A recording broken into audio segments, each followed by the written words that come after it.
Yesterday we cut boulder opal so that we could expose some of the pattern, and today we're going to look at working down to expose that pattern some more. So in this sample there is some indication of opal exposed on the rough surface. And when it was cut open, you can see the nice pattern.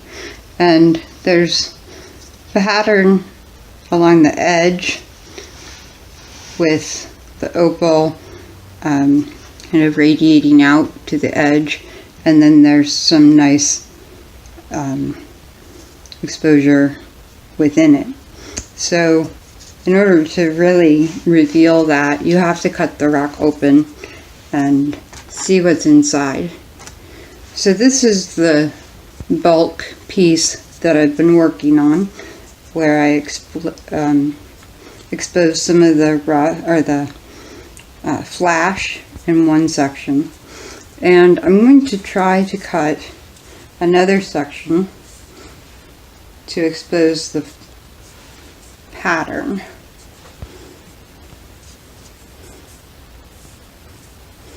So what I'm looking for is an area where there's nice indication that there might be good pattern within it. So what I'm going to do is I'm going to try to cut this end. There's an opal there, and there's some there, and there's some on this side, and then there's this nice piece that could make a good exposure for the flash. I'm going to try to keep away from that and cut this end off to expose some of the opal in there.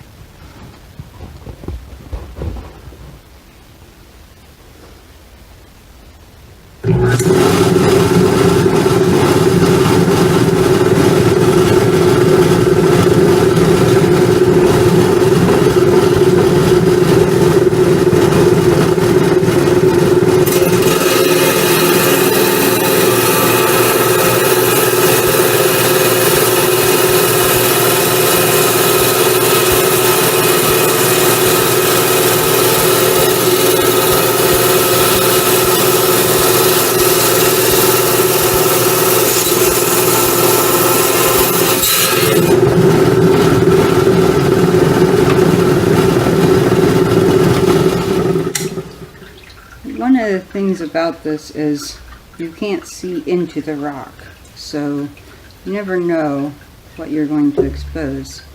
And here I've exposed some flash up here, but not really any on this side. I'm going to try another cut, and this time I'm going to cut this corner at more of an angle. So this is my surface. I'm going to cut this corner off at sort of an angle. And this pattern right in here is often really popular. It's called a nut, but that nut has pretty much disintegrated. So we might see something once we cut through the disintegrated part. I'm going to try to do that. I don't want to take too much off at one time. I want to try to save as much of the opal as I can. You can even use little tiny pieces for other projects that I'll show you later.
nice crackle in that nut that I've been working on exposing. And so I'd like to see how that looks if I go further. And so I'm going to keep that for the next episode.